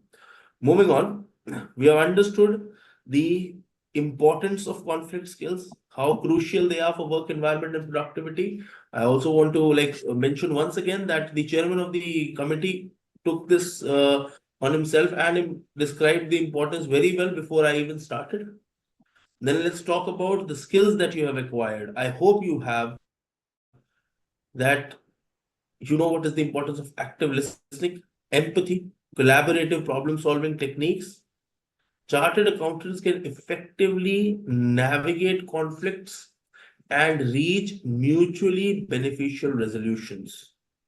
The key takeaways from today's session, in my opinion, you can tell me new ones and you can just put it on my LinkedIn post, or you can just give me a DM anywhere on the social media, that I think the key takeaways was developing strong conflict resolution skills. It not only enhances success, but it strengthens the relationship you have with the client. And R is the business which does not allow you to, do marketing and make promotions. So I think good client relationships, of course, will help us in getting good word of mouth going, and we can get more business for ourselves. Even in the job market, you get good relations, you're able to, effectively get more larger picture, and you're able to take a better decision and contribute to overall organizational effectiveness. Yes, at the end, it is important that overall organization effectiveness is maintained. Now I open the house for the question and answers. I will request my master of ceremony or anyone who has the question and answers with them to, we can start the Q&A round. The MOC, can you hear me, the master of ceremony? Nakul, can you hear me? Yes, ma'am, how are you? Very well, Nakul. I'm sorry I couldn't join in the beginning, so I'd just like to speak. I'd like to speak a few words before we throw open the Q&A. I have not sat through your presentation, but I think your summary was fantastic. I think each one of us, I'm told there are about 1,400 plus participants in this session today. We must have touched about 2,000 and some of them might have sort of stepped down. I just spoke with Sambhaji. And I think what's very relevant is each of us come in here to understand what's in it for me.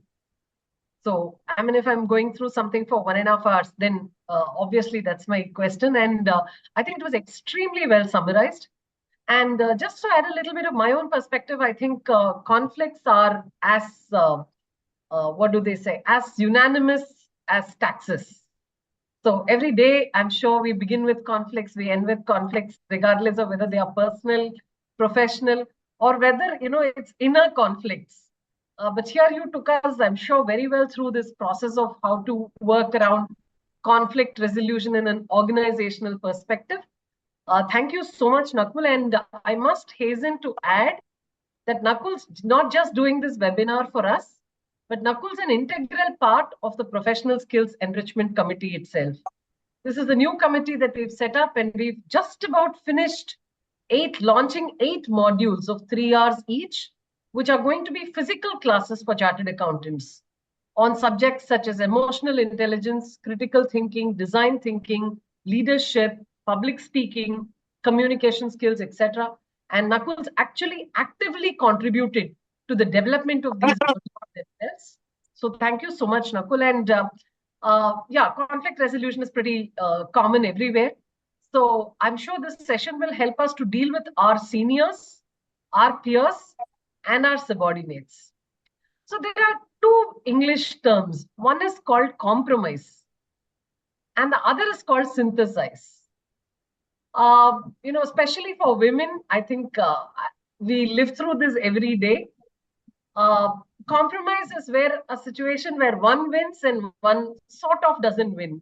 I won't use the term lose, but yeah, but synthesis is something where both parties stand to gain.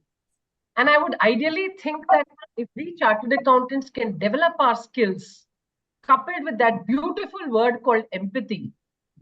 Empathy is what will distinguish, I think, in the very, very long term, human intelligence from artificial intelligence. So I think with this priceless attribute of empathy that we need to sort of build over a period of time, I'm sure we'll be able to result in a lot more synthesized outcomes where both parties to a conflict feel happy at the end of it.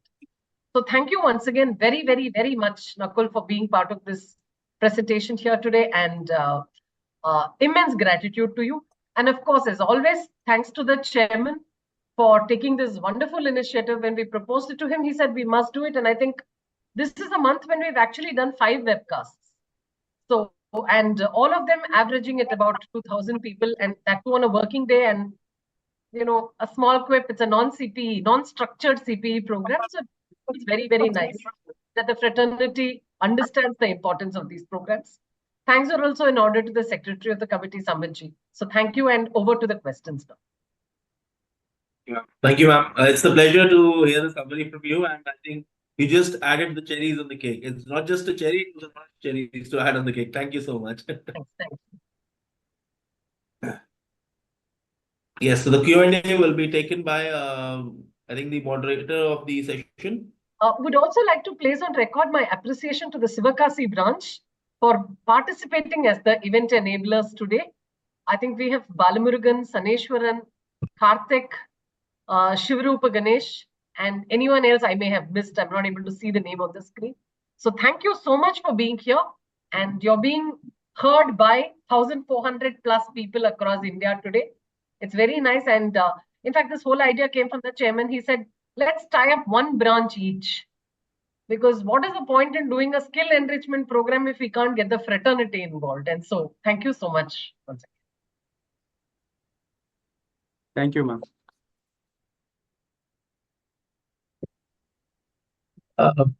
So Neshwaranji, do you have the questions with you, or I think we should ask Sir, somebody? actually, they told that the Q&A session will be there, sir. I'll be moderating the session, sir. But we don't have the questions right in our hands right now, sir. Okay, there's a link where the questions will happen. Sambhaji, can anyone try and call Sambhaji? He'll have the questions link. There's a link where the questions are posted. Sir, Shiva, sir, the question is in WhatsApp, sir. They shared Yes, this. sir. Yes, sir. 1 minute, Yeah. sir. Yeah. Yes, sir. There are some 5 questions which are asked right now, sir. I'll take the first question right now, sir. Could you throw some light on dilemma versus, sir, or else I'll read the 5 questions, sir. You can address them, sir. Which will be convenient, sir. Shall I take the question one by one, or shall I read all the questions right now, sir? Let's go. Nah? That's Sir, I'm not. Let's go one by one. One by one. Yes, ma'am. Yes, ma'am. Yes, ma'am. Yes, ma'am. I'll read the first question. Could you throw some light on dilemma versus conflict? That is the first question, sir. Okay. So let's understand that when we took the first initial slide of the show today, we said there are 3 types of conflict. One was intrapersonal, interpersonal, and organizational. There are many more conflicts, national, international, and others. But my light was on 3 topics which relate to profession. Dilemma is usually referring to, and it's just a usual way of speaking, dilemma is usually the intrapersonal conflict. The dilemma we have, the 2 thoughts that are going inside our Indian head. man, no.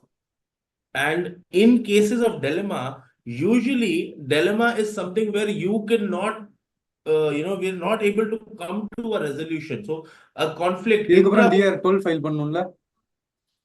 Can you hear me? Just a second. Yes, sir. Yes, sir. Can you hear me now? Yes, sir. Perfectly well.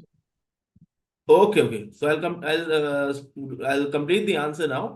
That when I say it is a dilemma, it is when the intrapersonal conflicts that I have between myself and that conflict has lasted enough that it is creating a huge confusion in my head. Like it's been there for long and I am not able to decide. That feeling is called dilemma.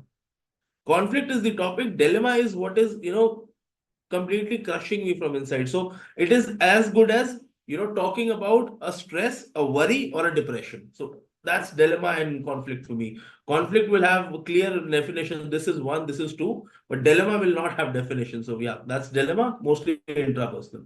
Let's have the next question, buddy. Yes, sir. Sir, the next question is a really interesting question and will be very helpful to each and every member. How to resolve conflict with client regarding fees? That is the next question, sir.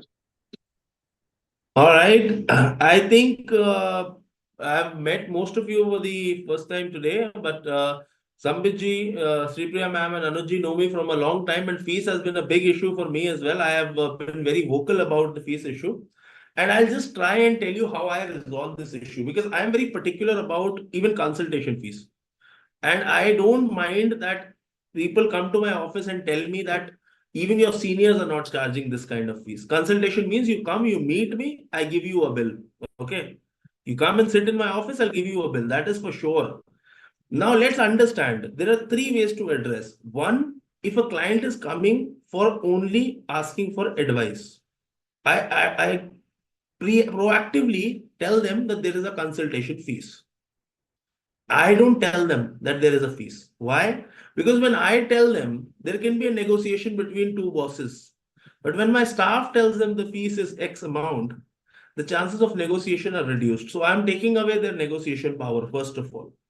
And now the problem is 1,400 people are listening to me. Some clients will get this idea as well. But this is one way of dealing with the conflict, that you avoid the situation where conflict will occur. Okay. So generic fees can be quoted clearly. And let me tell you the style of conflict and how the outcome has to be reached. The style has to be competitive, because fees is of importance to all of us professionals, right? Fees is important to us. So we have to be competitive. We have to be adamant, and being competitive does not mean being disrespectful. So you can always have the, confidence to say no. If you have the confidence to say no, there are 2 problems with fees in CA business. First is how much to get and when to get the fees. Have the capacity to say no to work. I don't like working without advances. If I don't get an advance, not an advance of a percentage, 100% fees. And you know where I learned this from? You'll be surprised. I learned this from my tailor, the guy who stitches my shirts and suits. That guy started from a small counter and has a huge showroom today. And he has put up a poster which says 100% advance is mandatory. Think about it. Tailors work for, let's say, for a wedding function, he's giving me a suit, and if he is not able to deliver, people have a lot of authority over tailors, right? But why is he able to survive with advances? Do not forget your quality of service. With all the soft skills combined, you need to have that one or two hard skills, the core skills that you are selling. If you are very important for that skill, nobody is going to question your fees. So make your hard skill important, market it right, and don't be disrespectful. Just smile and say, I'm sorry, I can't do it for less than 50,000 bucks. That's all I can say. Thank you. But I really understand. You can definitely try and ask other people. They might do it. Because you are doing less clients, you'll put more focus, right? Any which way your service quality will increase. So this is how you negotiate. Be confident, but don't be adamant. Yes, sir. Thank you. That is very helpful, sir. And the next question is, in the absence of direct communication between top management and juniors, how to ensure that middle level management is not creating a toxic environment in the organization? That is the next question, sir. Perfect, perfect. I think I know where this question has arisen from. It arises from the way when I said flow of the hierarchy. You should follow the flow of hierarchy. I'd like to clarify that point, that when I say flow of hierarchy has to be followed, I did not mean that the top management will never talk to the juniors. The communication lines should be open. There should be a grievance redressal system in the organization. I've never said that you don't have a system for that. But let's say an instruction has to be given. Like you are a branch, this is the Sivakasi branch talking to me and they're enabling the event. So the flow has to be very clear. The central council has to instruct it to the regional council, and the regional council finally tells the branch to apply something, right? Let's say it's a management issue. Let's say it's the way of elections will be conducted. It is a way where how your seminars will be happening, how the payments will be made. So the hierarchy has to be simple. The central council will tell it to the regional councils, and the regionals will tell it to the branch members. But by having this system, does it eliminate the ability of the branches to communicate with the central council? No. You have the ability, you let everything prosper, and after that, you are able to, manage that. That is what I meant with that statement. So flow the hierarchy, but then, yeah, you should have the communication channel open. Yeah. Yes, sir. The next question is there any method to control emotional elements while managing conflicts? Methods to control emotional elements while managing conflicts. Yes, sir. Emotional what? The word is emotional? Is there any method to control emotions while managing conflicts? Well, Not to of bring course, emotions yes. into conflict. Firstly, emotional intelligence is a total different topic, but I'll try to put a lot of light on that. It is firstly important you understand logic and emotions are two coaches of a train. Logic and emotion are two coaches of the same train. Let's say this is the station where the event has occurred. This is the train. This is the engine, which is logic. And this is emotion, the last part of the train. So even after the event, engine has crossed it first. It will be certain time after which your emotion will come here. We need to understand that emotions have to be respected for ourselves, but we have to, start working on our emotional qualities, think about our emotions, read, write, take as many seminars as, even if therapy is required, take therapies, but your emotions have to come under control. And for youngsters, if you have kids and you're teaching new kids, please try and make them a little stronger about emotions. Now, people say it's okay to cry. I agree, it's okay to cry. You can give your emotions out, but it is not okay to everybody for you to tell everybody how you feel, because you're giving out your weaknesses, right? If you're an emotional person, Shivarupa Ganesh, I know what will make you emotional. I know your weak spots. I'll talk about them and I'll totally, get you under my control. So not giving away, it is like being a gambler, If anybody here has played those card games like Flash and those things, they know the importance of having a bluff face. Your face should never give it away. So that is exactly how emotions have to be controlled. Not at that level, but at some level, yeah. Yeah. And the last question is, sir, one person has asked, what does objective criteria means? One query. Yeah, I know that. Objective criteria. Okay. The last part, and I'll answer it like the last question as well now. So, having objective as the criteria for choosing the method of conflict resolution. So what is the ultimate objective? The example that was used was that, for example, there is an important deadline on 30th of April. Today, there's an important deadline. But one of my staff member comes to me and they say, we cannot do overtime for you today, or we need some extra money for that. I might have a policy of paying twice the salary as an overtime. But as an exception, I introduce 4 times the salary. It is not healthy for my organization to pay that much. Maybe it is not even healthy to give them a leave. But my objective criteria is, my objective is not the deadline at this point. The objective is employee satisfaction. And in industries like chartered accountancy, industries which are finance driven, employees are of utmost importance. I hope we understand. Employees are like the biggest asset for us. Business promotion is the least important expense for us, but employee expense can never be questioned. I mean, that's how I think. So yeah, satisfaction is important. Yes, sir. That's all the questions that we have received today, sir. Thank you so much for the explanation, sir. Now I request our branch secretary, CA Sunishwaran, sir, to summarize the event for today. Please, sir. Good afternoon, all. It's very pleasure to summarize this event. The conflict resolution skill program is designed to equip participants with a throughout understanding of conflict dynamics and practical strategies to effectively manage and resolve conflicts in various contexts.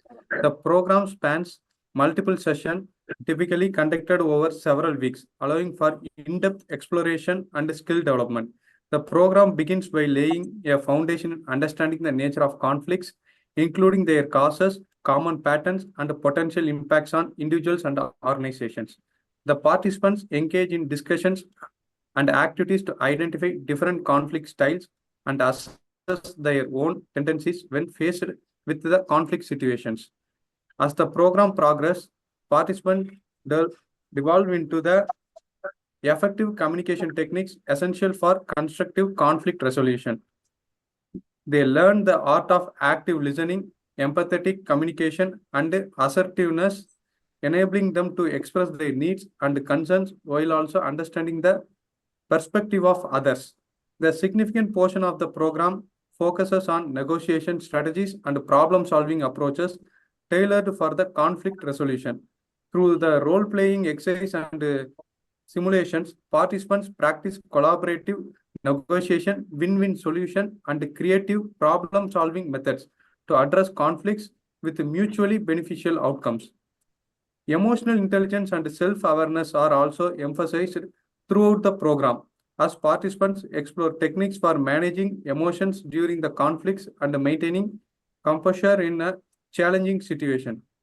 They learn to recognize triggers, regularize their reactions, and cultivate empathy and understanding towards others.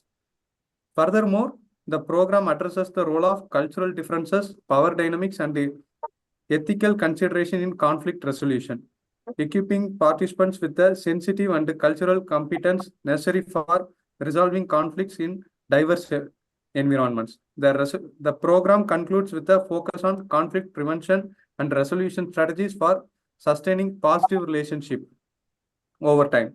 The participants develop action plan and strategies for applying their newfound skills in their personal and professional lives, fostering a culture of collaboration, understanding, and resilience with their respective communities and organizations. Overall, the conflict resolution skill program offers a comprehensive and experiential learning experience, empowering participants with the knowledge, skills, and confidence to navigate conflicts effectively and foster healthier relationship and contribute to the positive social change. Thank you, sir. Thank you all. And I request our SICASA chairman, Shivarupa Ganesh, to give the vote of thanks. Thank you. Yes, sir. It's my pleasure to give the vote of thanks for today's session. My first thanks is for Nakul Arora, sir, for the wonderful session. And personally, I thank you for taking up my name in 2 of your examples, sir. Thank you so much. It made me very happy, as if like teacher has taken up my name, for example, in some classroom sessions. Thank you so much. And then I thank CA Anuj Goyal, sir, Chairman of Professional Skill Enrichment Committee, and CA Sripriya ma'am, Vice Chairman of Professional Skill Enrichment Committee, for organizing today's program.